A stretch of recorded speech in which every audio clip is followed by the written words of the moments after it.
Liyaɓe fuuta ko yimɓe mawɓe ɓe hooliɗen en hoynatama aybinen pooma waɓen. Waliyaɓe fuuta ko yimɓe mawɓe ɓe hooliɗen en hoynatama aybinen pooma waɓen. Waliyaɓe fuuta ko yimɓe mawɓe ɓe hooliɗen en hoynatama aybinen pooma waɓen. الحمد لله الذي نزل الفرقان على عبده ليكون للعالمين نذيرا والصلاة والسلام على رسول الله وعلى آله وصحبه أجمعين. هذا يفوتو كدفتر من في يوتغول فين أهل السنة والجماعة. هذا دائما هي ونند كيوتري جمين هم بنولاندو كهون وني سناجو. هذا كوكو ونند جانغو دو سافامي دي توبي دو edi article jiwinda di kadefte do e ko nande de do hara wawi andude sa si goddo innama kaari ko sunnajo hara ko do faandi daiman hiden anditina kada suji meden wondema wongo sunnajo mbadi ni do labba kono ko holagol de do tobbe buri hittude holagol de do to hara non deftere nde wonde nge jangude nden ko deftere andande lollunde hakkude cerno bendo wi'e al aqidatu al-tahawiyya li imam abi ja'far al-tahawi al-hanafi rahimahullah e janguna ha hewtuden fi yewtugol ko darsu men sakitoron ko duma yewtuno den ko fi dalol Allah ngol en tabintini enen ahlus sunna wal jamaa alqur'anaw ko dalol Allah subhanahu wa ta'ala Allah subhanahu wa ta'ala himo mari yewtere ko o wowlo himo mari dalol ko woni alqur'an kadi wonade tagade ko dum non enen tabintini hande kadi en natay e ko wieten e mas'ala burdo hittude kadi mo tawata hara ahlus sunna wal jamaa no hertori e di masalaji ko wadi cerno be inni wo masalaji tati ino wodi di andirta goddo so tawi woni ko sunnajo kana sunnajo en jangi masala didi no heddi goto arano on si da fala andude goddo ko sunnajo landimo si Allah subhanahu wa ta'ala ko wowlo so ndi tabintini dalo le hore Allah subhanahu wa ta'ala ko tobbere aranere nden non fi andugol goddo ko sunna sabu feddeji heddidi buy be ndon Allah subhanahu wa ta'ala si fara wowlugol fi honno be ni goddo si wowli haray way wa bani adam enen non enen en tabintinay ko Allah subhanahu wa ta'ala tabintini hore makko ko riibe dabbitugol ko onno way Allah dali wa kallama Allah Musa taklima Allah subhanahu wa ta'ala yewtiti annabi Musa donc go didi ko jangeten kon do hande tobbere dida bere sida fala andude goddo ko sunnajo lando mo ene yawmal qiyamati nato yaybe aljanna be hiyo yay Allah so inni ma wonde ma goddo hiyoyta Allah few yawmal qiyamati hay nato be aljanna ben andu kadi ko mande hollugol wonde ma wona mo sunnajo donc tobbere dila bere derno aranum dum ko sifatul kalam innugol Allah subhanahu wa ta'ala hino mari adalon so tigi tabitinali dum non andu ko mande wonde ma on tigi hina mo sunnajo didi on landuda mo ene si goddo ma yo inato yaybe aljanna ben nati nato yaybe be hiya Allah subhanahu wa ta'ala son tigi inni wondema goddo hiya Allah goddo wata hiite Allah subhanahu wa ta'ala yawmal qiyamati andu on tigi wona mo sunnajo sabu sunna be tabintini de do tobbe ko sunna be tun tabintini kadi de do tobbe re tata berenden wandirta goddo ko sunnajo ko si on tigi inni makadi haray goddo hiyo Allah subhanahu wa ta'ala kono non haray hinafi o hiya mo e bange seke o hiya mo kanyamo makanano makaduma enen ko holi den goddo hiya Allah subhanahu wa ta'ala yawmal qiyamati nato be yaabe aljanna ben o on tigi hiya mo kanyum kadi dow wonete ko dow jakamandi do tobbe simi mandi tikene de wallay lan andude goddo si ko sunnajo kala sunnajo sabu ka jamanu ka fewndi den do hande buy nodditoto ko sunna ko hara suuditi der ton suuditi sabu kala mo yetida do wona a sunna hande kadi buy battota ko wadi on to suuday hande kadi noddito ko sunna fi yo mo fedde kono hara der ton wona mo sunnajo to de do tobbe wayte andinde goddo ko sunnajo kana sunna no jeya e tobbe hittude ili hande darsu men on ko darsu hittudo mo tawata hara cerno be no mari yewtereji buy e mudum ko mas'ala kadi mo ahlus sunna wal jamaa hirtori hi'oygol Allah subhanahu wa ta'ala ru'yatillah aw ru'yatullahi subhanahu wa ta'ala duno woni darsu men on hande illa ru'yatullah subhanahu yawma illa wandama yawmal qiyamah yande dalla jonno ko mi fala anditinde se ngini do yande targal do senditi tobbe didi ko ille qabla dukhul الجنة إلا لو لما قبل دخول الجنة أو بعد دخول الجنة سكي مسألة هنا مري تشال دي إلي قروا ويهي أيد الله يوم القيامة أدو يناتي بالجنة بناتي الجنة ناتي بهيته بين ناتي هيته لونكو مسألة ناتو يبي الجنة من سبب لوكو فانا دي نما ناده هنا في ما يتتون جماعة ناتو يبي بين ناتا en yahay daroye den hasibe den jama fo wono yay e nokku gotum hasibe alla dali al wazn yawma idhin al haqq den yande peji di fo peset fa idha nufiqa fi as-suri fala ansaba bainahum yawma idhin wala yatasal jakama disi ma yama ummutal wadi fo immintinama dom cerno be ben ahli sunna wal jamaa no mari konguli tati nyande fo wono yi nokku gotu haray be hi ay Allah ka be hiyata Allah do en hewto yalta o aljanna nana son fam do ko wonde e yewtude taw ko nyande fo ummutal wadi fo mobodiri ko dum ni do qabla dukhul aljanna ado yonatede kal janna yani arasat li yawm alqiyam ado yonatoyede don cerno be no mari konguli tati kongol aranongol wonde ma juldo wo kefero wo nafiki wo hiyo e Allah do ado yo nato yebe be ngana natude on tuma non Allah subhanahu si tawi woni naati be hite ben anati naata aljanna be naati Allah no wirna hore mum be hefre be hitata Allah hande kadi donc kongol aranon ko kongol dida mongol ko dum ko wonde ma ko julbe ben e nafigi ben hi'oyta Allah ado yo nyaawe yo mofte de nyaawe kongol tata bongol ko julbe ben tun hi'oyta Allah kongol don bura jittinede kongol tata bongol ko dum ko julbe ben tun hi'oyta Allah ado yo yahede aljanna e sinatu yama aljanna nana se fami kongol di ngatati jonnon ado yen yawde ya fi lahara ka anna do kan feddeji di fo no fotti goddo wata hide Allah subhanahu wa ta'ala siki goddo wawata rewde Allah ha yi Allah sabu fiyo sabu kala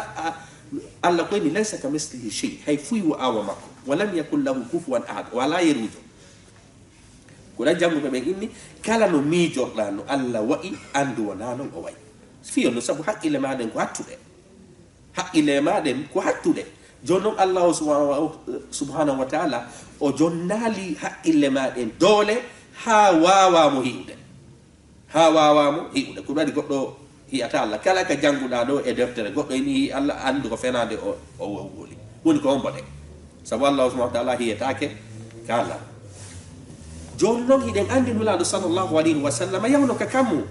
ko yinete ko al isra wal mi'raj fe ondo be royrano dowga be hi oyno Allah ton Allah dali fa kana qaba qausaini aw adna ma kadhaba al fuadu ma ra'a ka suratul najm be hi oyno Allah ka be hi oyani do ko fi nulado fe ondo be seyni no dowga be hi oyno Allah ka be hi ali don sahaba be tigiri no ko do diri sibe si nulado hi uno Allah ka be yani kono non do kadi nafi ka kaledi gawane yewtude kaka sidratil muntaha fe ondo ini ne wonde manulado o jonde yano julde den jogi hide andi kambe seyni la jibril be seyno duno ha be hewti e sidratil muntaha kaka le leggal seydina jibril inni nulado min dole ande ko ha do mi newnana hattude nulado feddi no yeso ton kambe tun jonno be hi oyno tagu don kabe hi o yaade dun non de mari sahaba be tigiri ko dum diri e masala nene Aisha be do be maki wonde manulado hi o yano Allah hay fewdo be seyni no donga Seydina Ibn Abbas be maki wonde ma hondum nulado hi o yino Allah jaka mi andi fi hi ugol nulado sallallahu alaihi wasallam ka be roira no donga ha be hi no Allah ka be hi ali sahaba be tigiri no ko do diri nene Aisha maki be hi ano be Allah subhanahu wa ta'ala Seydina Ibn Abbas inni be hi uno Allah subhanahu wa ta'ala kono dum do fo hina ka leydi ga wadi ko doga amma ko hedditi kom goddo wawata hidi Allah subhanahu wa ta'ala ka leydi ga hado enen fami ga jonnon jakabandi ka anna do hedditi be fo wawata hidi Allah nulano ene fewno ɓe ƴawnano ɓe yiwno Allah ka ɓe yiyaali Allah sahabaɓe no powɗodiri nene Aisha maki ɓe yiyano seydna ibnu Abbas inni ɓe yiwoyno Allah are non ɗo joni mayama sabu ɗo masala on hen mo jogui calɗi si mayama ñande fof darnoya nokku gotu fi ñawede ñande fof darnoya Allah subhanahu wa taala yaltanayi mofte ɗen fof Allah inna yimɓe ɓe limanil mulkul yawm limanil mulkul yawm ko mbo laami hande goɗɗo susta jabaade ɗum Allah tigrina lillahi lwahidi lqahar hara ko Allah subhanahu wa taala jogiiɗo doole on laami joni noon ko Allah landitoto ɗon jama o ene ko fof hiɓoytamo nden ñande ɗon hiɗe mari konnguli tati ka mazhabu ahli sunna wal jamaa ɗum ɗo fof ko konnguli mazhabu ahli sunna wal jamaa ñande Allah landitoto mofte ɗen enen ko hombo laami hande fof deƴƴa Allah tigirina ko min laami nden ñande Allah subhanahu wa taala feeñanayi yimɓe ɓen kono enen ko fof hiɓoytamo konngol aranol ngol ko fof hiɓoytamo julɗo e kefero e naafiki hiɓoyayɓe ado yo naatede aljanna yite konngol ɗiɗaɓel ngol ko julɓe ɓen e heferɓe ɓen tun julɓe ɓen e naafiki ɓen tun afwan hiɓoytamo konngol tataɓol ngol ko julɓe ɓen tun hiɓoytamo nden ñande ko ɗum ɗo ɓura jicciɗede nana sen faami ɗo kaka ummuta amma si naatoyama aljanna naatoyaɓe aljanna ɓe naati aljanna naatoyaɓe hiite ɓe naati hiite hande kadi ko julɓe ɓen tun hiwoyta allahu subhanahu wa taala Allah ko daali kalla innahum an rabbihim yawma idin la mahjubun hara heeferɓe ɓe nden ñande koɓe wirnanaɓe e heɓugol Allah subhanahu wa taala jakami andi koɓe wirnanaɓe ko fi on ɗon aya kon woni e yewtude ko si naatoyama aljanna naatoyaɓe ɓen yo Allah waɗa e maɓɓe naatoyaɓe hiite ɓen ɓe naatoyi ko ɗum kalla innahum an rabbi yawma idin la mahjubun joni noon aren innen wandema ko ceernojo on joni noon o masala ɗo hiɗe mari feddeji bus innuɗi wondema goɗɗo yiyata Allah ka Allah ɗo laharaw ñande ummutal o goɗɗo yiyata Allah few kamɓe ɓe dallinori ayeje enen noon ahlu sunna wal jamaa enen innuɗen honɗum goɗɗo yiyata Allah ka Allah ɗo kono noon siko a julɗo a hiɓoyaymo ñande ummutal a hiɓoyaymo kadi sa naati aljanna jakami andi le toɓɓere ɗo ko hittude fiya sendirir goɗɗo siko sunnajo kana sunnajo sabu inne chia ɓe hoolaki goɗɗo yeyi Allah annawo laharawo mu'tazila fedde no inne mu'tazila nden ɗon kadi o inni hoolaki higol Allah annawo laharawo jabriya ɓen ɗon kadi inni hoolaki faami ka jakami andi ko ahlu sunna wal jamaa ɓuri tabintinde nde ɗo toɓɓere ko waɗi ceernoɓɓen inni wondema nde toɓɓere ɗo hino jeeya e hunde sertinde ahlu sunna wal jamaa e feddeji hedditiɗɗi joni noon ahlu sunna wal jamaa innuɓe ɓen wondema goɗɗo hiyo e Allah subhanahu wa taala yawmal qiyamati ko surat ko ayaji honɗe ɓe dallinori aya goo hino jeeya kala dal ɗo wujuhun yawma idin nadiratun ila rabbiha nadiratun geece goo nden ñande ummutal haray ko labaɗe hentiɗe fotuɗe wujuhun yawma idin nadira ko mina annudra wal husn geece goo nden ñande haray ko ɗum ko jalbu ɗum ko laba ɗum ila rabbiha faade e jeyɗo geece ɗen to faade nadiratun ko daaray ɗum sike gite ɗen kañum kadi kon ɗum bimana geece ɗen nden ñande ko daarayɗe allahu subhanahu wa taala no jeeya kañum kadi e aya ɗiɗaɓo mo ahlu sunna wal jamaa dallidori wondema goɗɗo hiyo e Allah yawma alqiyamati Allah daali lilladina ahsanu alhusna no wodani ɓen moƴƴinnoɓe kuuɗe mum ɗen ka aduna aljanna alhusna ɗo ko no faanda ko aljanna no wodani moƴƴinnoɓe aljanna Allah yaso ɗon inni on wa ziyadatun Allah inni no wodani moƴƴinnoɓe kuuɗe mum ɗen ka anna ɗo naatugol aljanna e honɗum e ɓeydanede jonno kon woni jonno sa naati ka aljanna a jonnama peeji ɗin fof Allah inni kadi ɓeydante haray kon ɗum heddi ko hi'ugol mo subhanahu wa ta'ala ko waɗi mufassirun bimana firtuɓe alqur'ana ɓen ahlu sunna wal jamaa ɓe e sahaba ɓen ɓe fof ko ɓe hawtiti ɓe firti nde halfere ɗo wa ziyadatun e ɓeydugol bimana ɓeydande haray ɗum ɗon ko ɗum tindini ko hiɓugol allahu subhanahu wa ta'ala Allah daali wodani ɓe moƴƴinnoɓe kuuɗe maɓɓe ka aduna aljanna e ɓeydanede ko ɗum on ɓeydanede ko hiɓɓol Allah subhanahu wa ta'ala hilo jeeya kadi aya tataɓof kadi fay ko ahlu sunna wal jamaa dallilol hiɓgol Allah subhanahu wa ta'ala yawma alqiyamati ka Allah daali ɗo lahum ma yasha'una fiha hiɓe mari kala ko ɓe faalaka nder aljanna Allah daali ɗo waladayna mazid no ka amen kadi on ɓeydugol si Allah inni hiɗo mari kala ko faala ɗon on tuma kadi haray mi ɓeydana on kala toujours ko ɗum firtuɗen ɗo ko hiɓgol Allah subhanahu wa ta'ala joni noon ɗeɗo ko ayeji seeɗa mi addi ɗo fi ayeje ɗe ɓe dallinori ahlusunna wal jama fi tabintingol wondema natoyeɓe aljanna ɓe hiyo e Allah subhanahu wa ta'ala no jeeya kadi e hadith ka hadith aji selluɗi ɗi ahlusunna wal jama dallinori wondema goɗɗo hiyo yeyi taguɗo yawmal qiyamati joni noon anditina ɗo toɓɓere hittude se inni goɗɗo ɗo hiyo e Allah subhanahu wa ta'ala nayi amijo dey kono hirta kaari ni sabu fewno ɗo ni gite men ɗen ko lo'uɗe e higol si waɗi noon piiji hay so tawi woni daygu nange gen ɗo nange gen sino jalbisal asu standard ko woni si hewtoyama toon Allah subhanahu wa ta'ala on jonna gite men ɗen kadi doole fiye wawɗo hiide sabu ko jogi annora no jeeya e hadisaji ɗin kadi hadisa imamu muslim fillimo si natoyayɓe aljanna ɓe gayni natude ka aljanna Allah nemini ɓe piiji ɗin fop Allah landoɓe ene hino woodi ko mankani on himɓe ɓe ndara ko jogii kon inna fus manka min heɓi piiji ɗi fof Allah ina pii gotun hino manki jama jooɗo ɗaɓɓita honno fus mankanaɗo Allah subhanahu wa ta'ala illa jama natuɓe ɓen ka aljanna haray no heddi hi'ugollan subhanahu wa ta'ala hi'ugollan heddi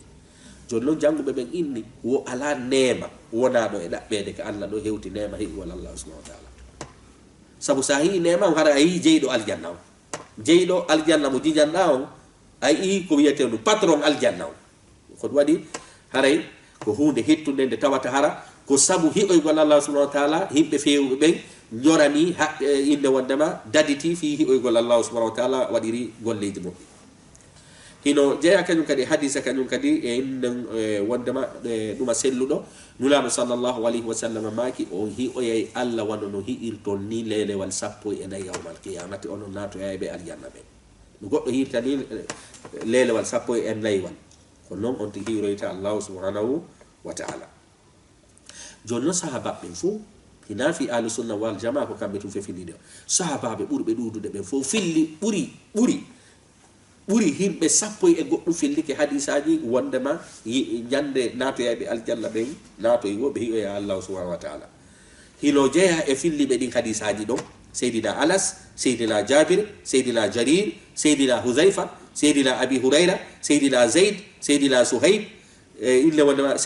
ɗuma seydina Ibnu Abbas seydina Ibnu Umar seydina Ali seydina Ammar seydina Saidul Khudri e ko nande ɓe sahabaɓe fof ɓeɗo fof fillike wondema goɗɗo hi'oye Allah subhanahu wa ta'ala yawmal qiyamati jakanan ni ahlu sunna wal jamaa naafi ko kamɓe tum fefindi ni yawmal qiyamati natoyaɓe aljanna ɓe hi'oye Allah ko e hadisaji ko e makuji nulaɗo selluɗi ken ahlu sunna wal jamaa siiwi ɗe ñawoje ɗon inni wondema haray goɗɗo hi'oye Allah subhanahu wa ta'ala hiɗen mari noon ko wiyete ceernojo molanaɗo muyne Yahya ibnu Ma'in mo jeeya e ulama il hadith mo jeeya kañum kadi e jannuɓe Imam al-Bukhari ɓe maki wo sahabaɓe 17 fillike hadisaji wondema julɓe ɓen hi'oye Allah subhanahu wa ta'ala sahabaɓe 17 fillike hadisaji lo ko honɗum holli ɗi feddeji waɗɗi no goɗɗo hi'oyta Allah subhanahu wa ta'ala ɓen no fendi ɗiɗo hadisaji fof tawti noon ayaji alqur'ana ɗe jannguɗen ɗe joni noon goɗɗo kadi wawi ala landaɗo joni si tawi woni sunna ɓen tabintini wondema goɗɗo hi'oye Allah subhanahu wa ta'ala yawmal qiyamati dayman noon tawi hejjotu so yinni ɗo hiɓoya ko natuɓe aljanna ɓe amma ñande moɓodiroya ɗon no poɗodira hayka ahlu sunna wal jamaa ko ɓe yiyata e ni konngol aranol ngol ɓeyni ko fof hiyata julɗo e kefero e nafigi konngol ɗiɗaɓol ngol ko julɓe ɓen e nafigi ɓen tu konngol tataɓol ngol ko julɓe ɓen tu hiyoyta hayka moɓodiraɗo ato hewtayede aljanna maɗo yiite joni noon ene ɗi feddeji innuɗi wondema goɗɗo hiyoyta Allah kamɓe kadi konto ɓe cippi ha ɓe terti ɗi hadisaji ɗo fof ɓeydi goɗɗo hiyoyta Allah yawmal qiyama kamɓe kadi heɓe mari ayeje ɗeɓe faamu bongu addi yoɓe innu wondema goɗɗo hiyoyta Allah subhanahu wa ta'ala ndaren ɗo ayeje ɗe ɓe faami ɗen ko ɗum waɗi haray no hulɓini ha faamu bongo goɗɗo si tawi woni naati e faamu bongo no boni ha sabu ɓe yedduɓe ɗi hadisaji ɗo ene ayeje ɗo naafi kamɓe kadi ɓe hawtotu ɓeydi men men jaɓata gonga on ko faamu bongo ɓe heɓi ɓe cippi e faamu bongo maɓɓe ngu ɓe yeddi gonga kam ndaren konto ɓe cippi ɓeyni ene ɓay woni annabi Musa inni hino faala hiide Allah ko no ennunomo lan tarani ayatalam lan tarani Allah inni yo annabi Musa naaru fellongo si fellongo ñiiɓi no gasa o yiyam falamma tajalla ɓay woni o feeñi annora makko feeñi ka fellon Allah noon ja'alahu dakka fellongo fof mujjiti jaka mi andi innuɓe ɓen goɗɗo wiyata Allah ɓeyni si goɗɗo no wawno hiide Allah annabi Musa ko landi ko Allah jaɓayno sabu oya ko Allah baajo o landi Allah inni a hi'atalan ko on ɗo ngaya ɓe daldinori kono enen ko ɗum jaabiɗen on ɗo ngaya innuɗen nden fedde ɗon on faami faamo bongo sabu ene ko fi aduna wonɗe wowlo ka ko fi lahara ene ko fi lahara wonɗe wowlo ɗum ɗo noon ko aduna annabi Musa landi Allah no faalamo yiide en fo hiɗen fotti ka Allah ɗo wonno goɗɗo watamo hiide jaka mi andi nayon ɗettu aya wonɗo e sifade fi aduna ñaawitiron mo lahara sabu lahara ko hunde wirnide aduna noon ko hunde nde wonɗen e hiide ɗon ko go'o ɗiɗi si Allah inni annabi Musa lan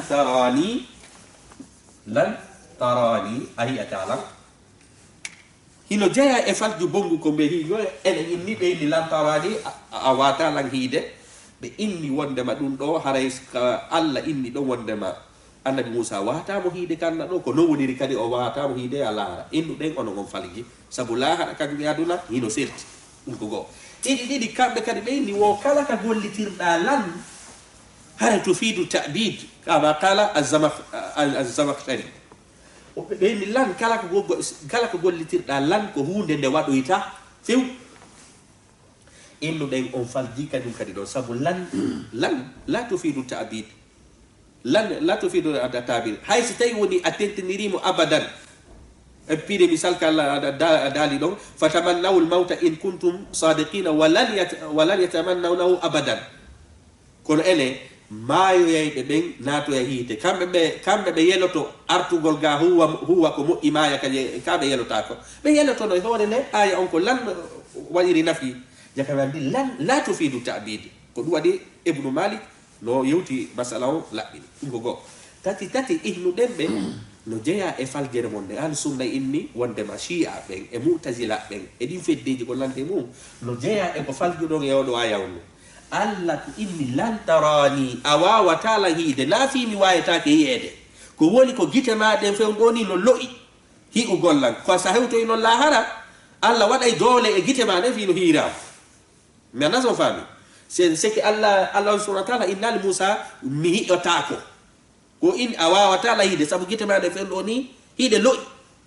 wala innugol wondema a hi'atalan no serti e innugol mi hi'etake ko feere a watalan hiide ɗum ɗon ella o nayi a woni kaka gite ma woni sabu gite maɗe ni no lo'i yawmal qiyamati noon Allah subhanahu wa ta'ala jonnayi gite maɗe doole fiino hira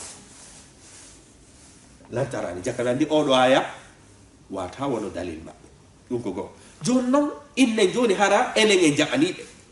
wondema oɗo aya onon on dallinori kemo wondema goɗɗo wata yiɗan ko inneten so tawi woni onon on tamike oɗo aya tum hadisaji 17 ari tabintindi goɗɗo hiyay Allah subhanahu wa ta'ala go'o kañumma e ayeje mum onon on jogitike oɗo aya tum hadisaji 17 no e goya sengo e ayeje buy haray hande kadi oɗo o natori e ko wiyete mutashabi e jilɓuɗi ɗin hande kadi noon fof no fotti wondema ayeje laaɓuɗe e jilɓuɗe si tawi woni poɗodiri ko laaɓuɗe ɗen firtata jilɓuɗe ɗen wona jilɓuɗe ɗen firtoyta laaɓuɗe ɗen jakamandi oɗo aya wata wonon dalil maɓɓe ɓe dallidori kadi aya goo kadi fayi ɗin feddeji shi'a ɓen e mutazila e ko nande ɓen kamɓe ɓe dallidori noon ɓe inni Allah subhanahu wa ta'ala noy noon la tudrikuhu al absar gite wawatamo huɓidade ɓeyni Allah ko ɗum indi gite wawatamo huɓidade onon sunna ɓen ko ɗum endanta goɗɗo yoya Allah innude on faami kadi faamu bonguɗo kadi sabu menen komi woni e woddu ko fi hi'ugol na huɓidagol e hi'ugol ko piiji ɗiɗi sertuɗi wona inne ɗuma kammu ngu ila reeni kammu ngu kono mi huɓidaki ngu leydi ndi hila reeni ɗi kono mi huɓidaki sabu ko ɗum woni huɓidagol ko ya humpito fof no woniri noon fof Allah non ɗo ko riiwi ko ɗum ko gite wawatamo huɓɓidade aya on firta gite wawatamo hi'ude jakami andi oɗo kañum kadi aya on ɗum o wata wono dalil maɓɓe sabu ɗo ko idrak wona wolede fi mum walaysati ru'ya ilafi ko yi'gol ngala se faami ɗum ɗo fof ko ahlu sunna woni on ɗum e liɓude dalilaji ɗiya feddeji innuɗi wondema goɗɗo yeeca Allah subhanahu wa taala yawmal qiyama sabu Allah ɗo ko riiwi la tudrikuhu l absar yani giɗe watamo huɓɓidade ɗum ko goo ɗiɗi kadi alif laamon ɗo kadi o ardirani on li ta'rif fi innugol ko fof natori ka yewtere mali inne wonɗo ko ardirani ɗo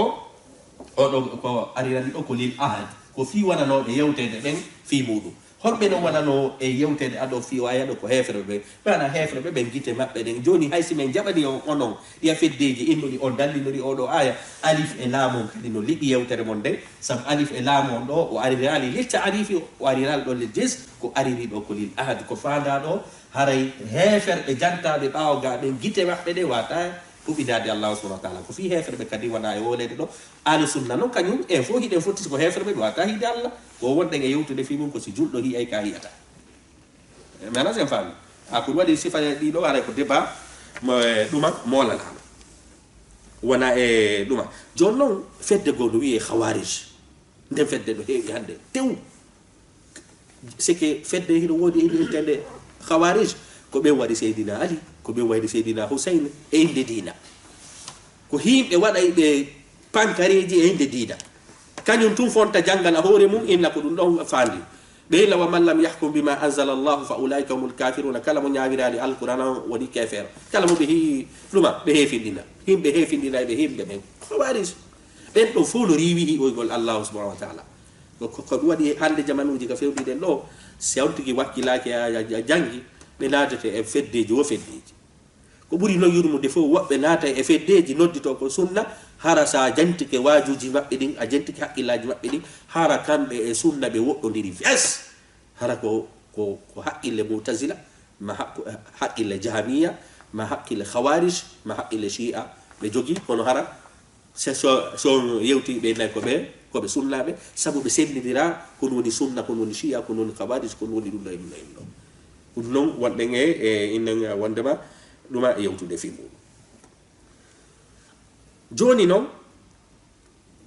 jakami andi heɓoygol allahu subhanahu wa taala ka raɓɓinɗingol yewtere nden fof hara enen en itti wondema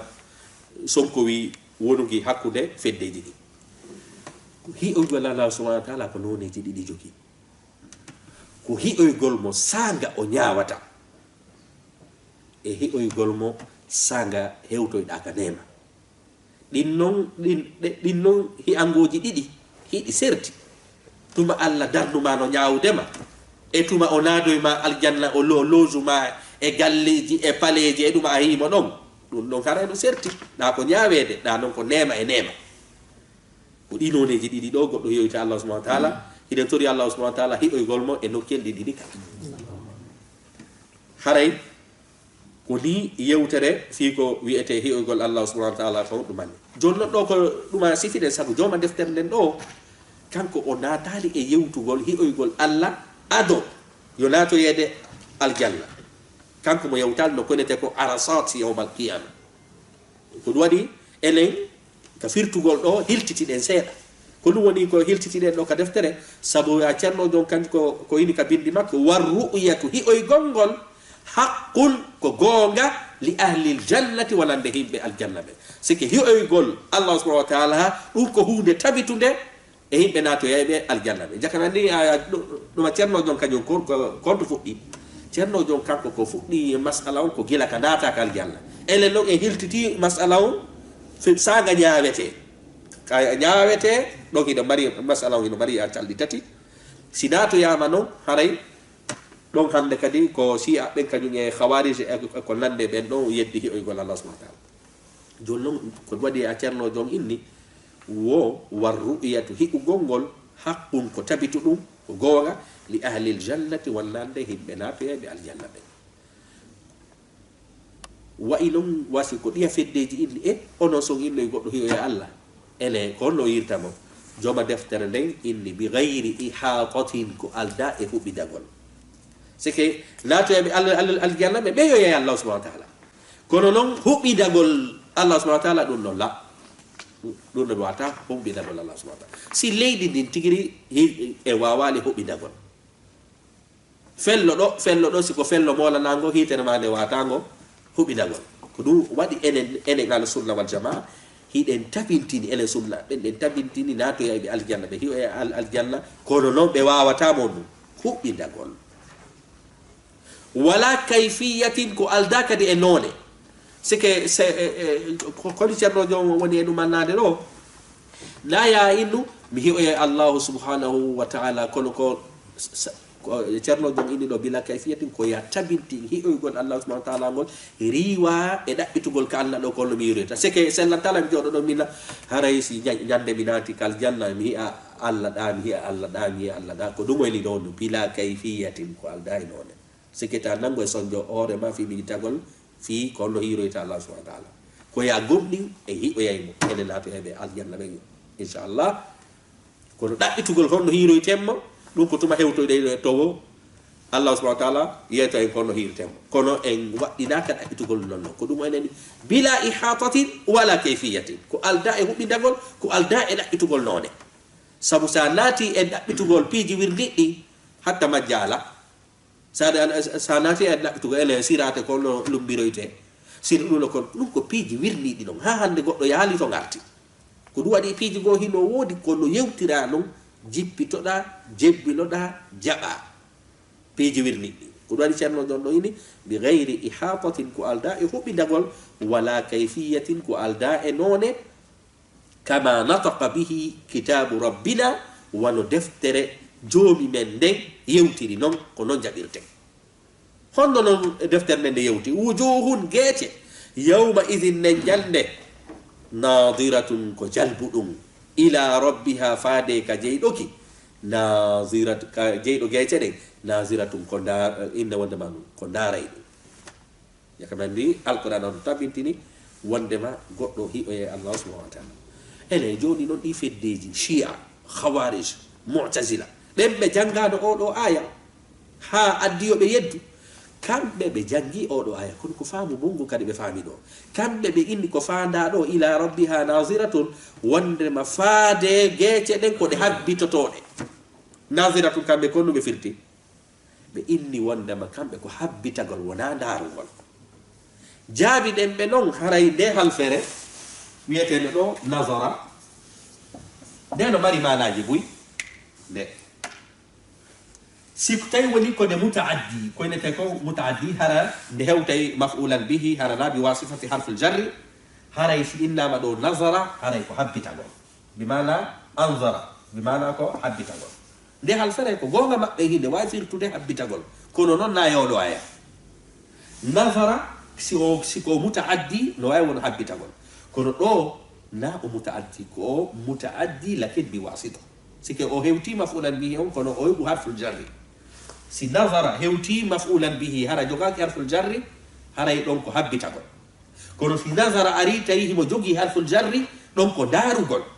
ɗon na habbitagol ɓeya noon kañum firtiri nde ɗo kañum kadi on ɗum ɗo habbitagol e hoorele halfere nden ko nde lazim ma ko nde mutaaddi lakin bi wasitati huruful jarri ko ɗon ɓe heeɓi faljere nden jakanandi pat jego haray koko nanete si goɗɗo miijitike ha jangi ha falji e muɗum hino mari baraji ɗum naka tawhid ɗum kaka figu epi mana sa waɗi fatwa tawi heɗa jangi a faljori e muɗum sikaka ɗuma figu a gollitiri alaji ɗi jogiɗaɗi haray heɗa mari baraji saba gollitiri kono ka tawhid sallata ya wuɗu ko anda sabu ɗo ko ɗum ɗo natoy ka goɗɗo aljanna ɗo naya falji hay e goto ka tawhid ɗo ko ɗum waɗi nulaɗo maaki kala fenuɗo e maɓɓe falyatabawwa'u maq'adahu min annar kala fenuɗo e maɓɓe haray on tigi habbo jullere mum nden kada hiite hadis o noon ko mutawatir mashhur ko ɗum waɗi jakka mi andi halfere wotere addiyoɓe majju e oɗo aya kamɓe ɓe firtiri ɗo wondema wujuhun yawma idin nadiratun ila rabbiha nadiratun bimana wondema kamɓe koɓe faandi ɗo haray jeece ɗen ɗe habbiti allah subahana taala ko allah ñawata ko enen no firtude honɗum nadiratun ko daaray ɗum wona habbitagol joni noon kamɓe ɓeni wonde halfere ɗo ko bimana habbitagol innuɗen ɓe hinde wawi firtude haalde habbitagol kono kosi nde wondano ila o yiɗo wujuhun yawma idin nadiratu ila on addi yo nde firtu darugol si ila on alano hanno enen e jaɓaniɓe faamu maɓɓe ɗum kono ɓayi ila on ari naati hande kadi haray ko fanda ɗon ko darugol darirgo gite kete fanda ɗum ɗo fo jakka mi andi haray o tawhide mo joguiɗen ɗo hina fi haray weetu bimbitu hendi ɗen ceernoɓe ɓen piiruɗi e feddeji joppuɗi mere ha seɗi ha si hendi ɗen sifa ɗe defte laaɓuɗe ɗo ɗe tawata hara ko tawhid o woni hoore lawol fi natoygol aljanna joma deftere nden ini wa tafsiruhu firtugol ɗe ayeje ɗo ala ma aradahu llahu e konko allah subahana wa taala faandi taala to ɗo wa alimahu wandi ɗum konno fala joni noon kalimatu tafsir enen ko heewi kon kala ka yiɗa tafsir ayna no firugol kono tafsir hino mari manaji tati halfere tafsir hino arabi mana ta'wil ko no inete a ta'wil ko ittugol halfere e ko feeñi kon nattirande e managol ko wiyete kon ittande haqiqa laɓande e majaz ɗum no inete a ta'wil kañum kadi hino arabi mana ɗum tafsir hino arabi mana a tafsir jonno kombo fanda ɗo ko fanda ɗo wa tafsiruhu faamugol ko honno hi'iroyten allah subahana wa taala ala ma arada allah taala e ko allah faandi ɗo kon wa alimahu andi sikki ko allah subahana wa taala andi ko honno hi'iroytenmo enen ko en tabinti honno en hi o yaymo natoyaɓe aljanna ɓe hi o ya allah subahana wa taala ñande moɓodira kañum kadi ka ummutal julɓe ɓen hi o ya allah subahana wa taala ñande allah ñawata ko kono ko honno hirtemmo ko ɗum ceernojo inni firtugol ɗum ɗon on non alama aradahu llahu koko allah faandi ko wa alimahu o andi ɗum ceki ko allah ko yen koye ruttu ko allah subahana wa taala la yen nangu e liñugol saabu feddeji liñuɗi ɗin fof majju jon noon a ceernojo inni wa kullu ma jaa fi zalika kala ko ari e nde ñawore ɗo hiɓoygol allah subahana wa taala yawma alqiyamati min al ahadis sahih e hadisaji selluɗi an rasulillahi sallllahu alayhi wa sallam tawi ko e nulaɗo ɗi iwi fa huwa kama qala haray ɗin hadisaji koyen tabintin ko nulaɗo maki ko c'est que sellata o nu sellata yo nulaɗo maku wondema on hiɓoye allah min mi arayna no ɗo na hiɓugol fanda ko habbitagol allah bimana bonna halfere nden waɗa ko wiyete tatil maɗo wiya waɗa tashbih haray si allah si kala hadisa ceerno jongo falani hadisaji selluɗi arɗi indi ɗin wondema natoyeyɗe aljanna ɓe hi allah subahana wa taala koyen tabintinirɗi no nulaɗo makiɗi noon ta en naatu e liñugol ta en naatu e ko wiyete no waylugol manaji majji on ta en naatu e bonnugol halfere nden fi yo yaadu e beleɗe men ɗen wa manahu mana ɗin hadisaji ɗon ala ma arada ko kon kadi ko o faadi la nadkhulu fi dhalika jonno ceernojo on no rentinde en e jumpugol e sifa ɗi hadisaji ɗo maɗe ɗe ayeje ɗo la nadkhulu en natata fi dhalika e ɗi hadisaji e ɗe ayeje tabintinde ɗo wondema en hiɓoye allah subahana wa taala inchallah mutaawilina bi ara'ina hara ɗen firtira ɗi beele en ɗon haqqille men ɗen seke ko ceernojon faala woɗi hadisaji ɗo e ayeje tabintinde ɗo ta en naatu dey hara alhaali meɗen ko firtirgol ɗe haqqille men ɗen accen firtirgol ɗe no sariya on firtiri ɗen bi ara'ina feereji men ɗin seke argol inna haray si mi wiye allah hara kono mi hirta allah ene kono mi hirta ɗum ɗo ɗumi la koyen tawinditeniɗe no woniri ɗon wala mutawahhimina bi ahwa'ina wala kañum kadi on ɗum inne wondema wonete alwaham ko hunde nde miijiɗa wona miijoragol kañum kadi mbeleɗe men ɗen na yuwirgol bindi ɗin mbeleɗe men ɗen ko ɗum ɗon ceerno jom faandi c'est que si Allah subhanahu wa ta'ala inni hi aymo na ya aru ina bonna hal fere parce que an hakkille ma de jabali bindongol ma berde ma de hida ara bonna bonnira bindongol sabu belede ma de ko dum Ceerno Jon faandi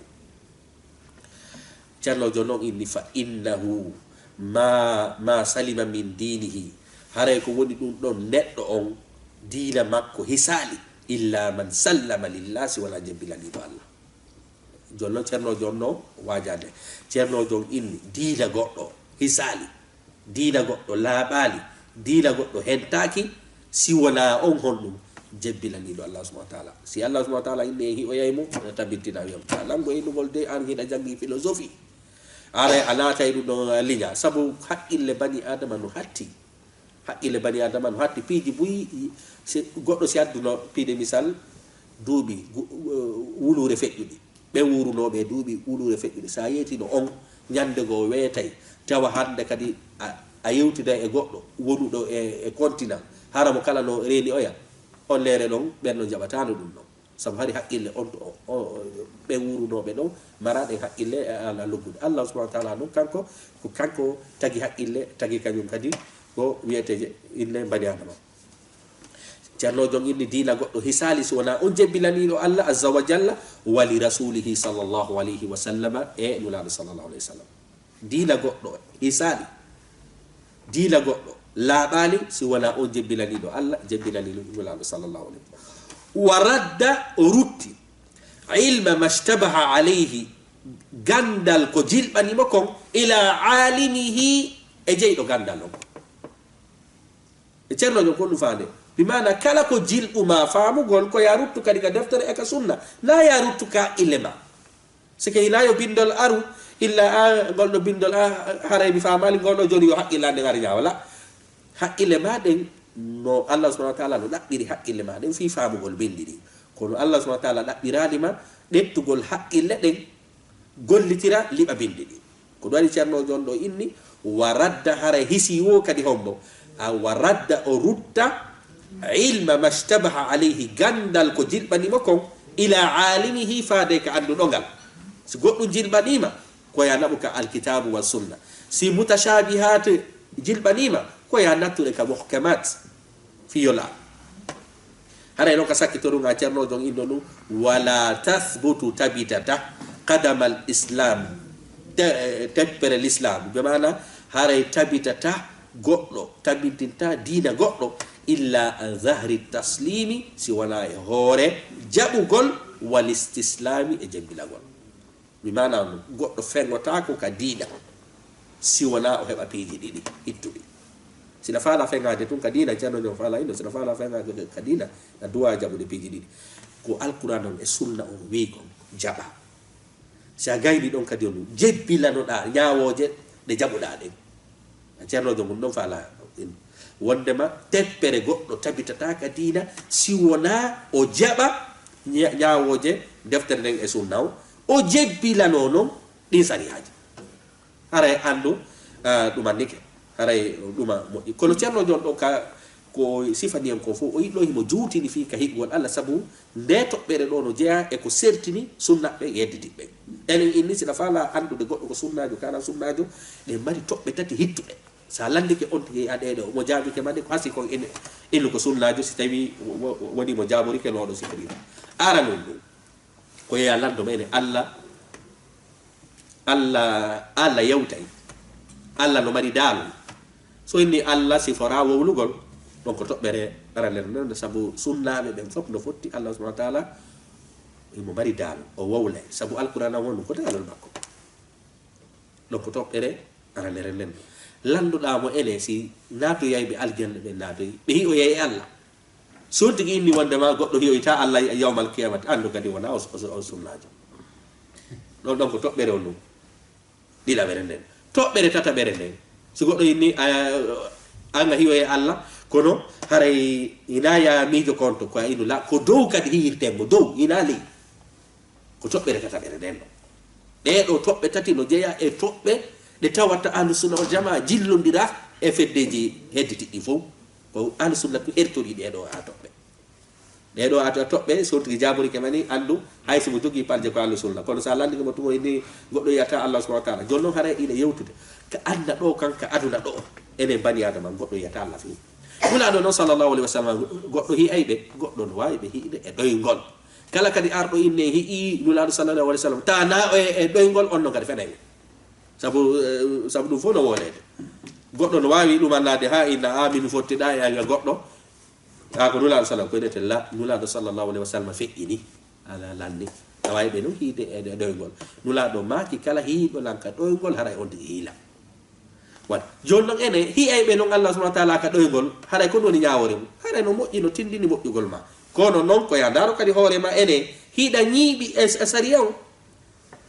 sabu no muri hitto na yen mapo e hindugol wondo betumi nulaado ka doyngol la hitta hiugol nulaado sallallahu alaihi wasallam ka doyngol yide man no feddeji tiidi di piji do moƴƴano si goddo inni no hi ana nulaado bimbi ne nyande on taway fo no rangi do argol salminam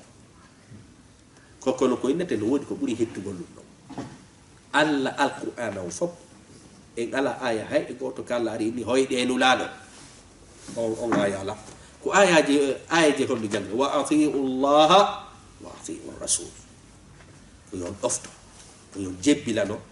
ha sariya jakkanandi ko buri hettude ko dum na hoydo nulaado na jantagol inde mabbe na do mallagol ko jokkugol jebbilano sariyaji di Allah dali din e di nulaado sallallahu alaihi wasallam sida jokki sunnaw hida jokki alqur'ano haysa hoyda libe hayde wotere e der gurdamba ella la kono sida waccude be jaara dumanno ha kono anyi bali ga sariyaji mabbe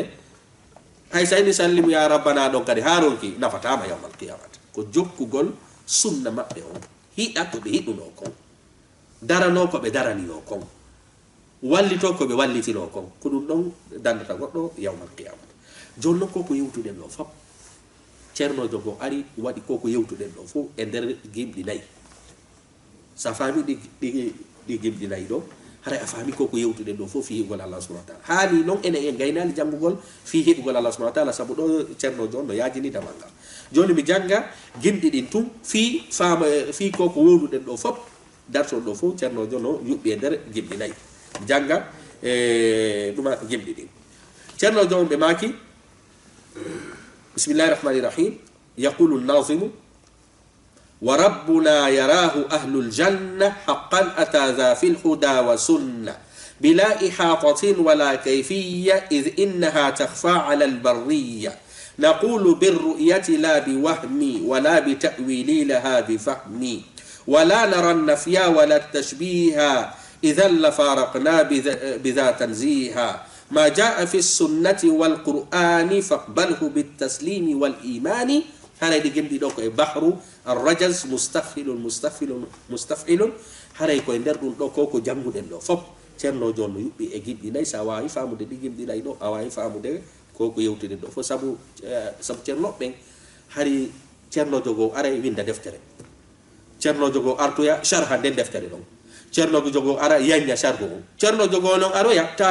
tawa deftere de winda man de sharha man de wadanama hashiya de wadanama dum do tawa kanka di mo faala wonu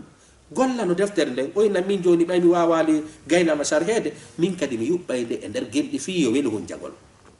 jakam ande on de deftere de do ada deftere fo no yubba e der gemdi defte hettudo hettude fo no yubba e der gemdi fi yo welan pay ko ma yo welan dabbo gaddalo hon jagol hare do ko jangude hande ko fi hiwol Allah subhanahu wa ta'ala en inni wondema hare en ngado sunna iden tabitin hiwol Allah subhanahu wa ta'ala wonande julbe ben laabi didi sanga jaawete e sanga be latoyi aljanna amma no heferbe be hiwe Allah ka be hiwita en inni wondema ado yo nato yede aljanna ma hite don no yeddondira sibe hi ay kasibe yata ko si woni ha nato yama aljanna hite do be yata few sabu ayam ko dum inni kalla innahum ar-rabbihim yawma idhin la mahjubun hare ko do wonde ngi hattude inshallah ide tori Allah subhanahu wa ta'ala yo Allah subhanahu wa ta'ala tawno en hi o yebi Allah subhanahu wa ta'ala be yawmal qiyamati sabu ala neema burdo hittude burdo fotude ko neema burdo hittude on non kader aljanna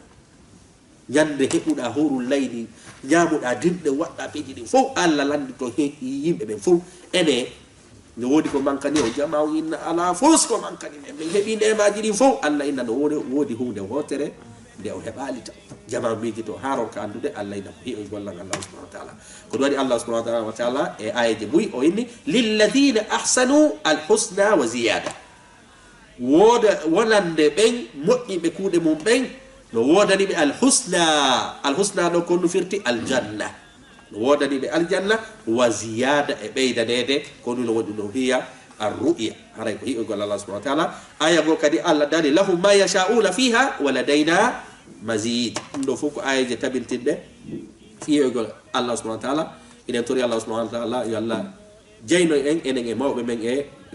duma julbe be fu e tanira men hiyo يقول الله سبحانه وتعالى nema burdo hittude haray la hatta do wassalamu alaykum wa rahmatullahi wa barakatuh Elfu aduna rundun daina liben wano tauruden waliyabe futa ko himbe mawbe holiden wayata mai bin goma waben ko be yimbe sunna ka finde ma bende anduda hino senni Allah e banduma wa ugol wa min waliyabe futa ko himbe mawbe holiden wayata mai bin goma waben gom dimbe godal jati Allah e inde mun e sifaji mun jumpali haali ko wembi en waliyabe futa ko himbe mawbe be holiden waynata maybinen bomawaben ben bollinali be mbadinali be nandinali be bandinali be ellinali ilahu men waliyabe futa ko himbe mawbe be holiden waynata maybinen ɗunoɓe teddini alu bayti muhammadin kono non a ñaali sahaba en ko hoɓe men waliyaɓe fuuta ko yimɓe mawɓe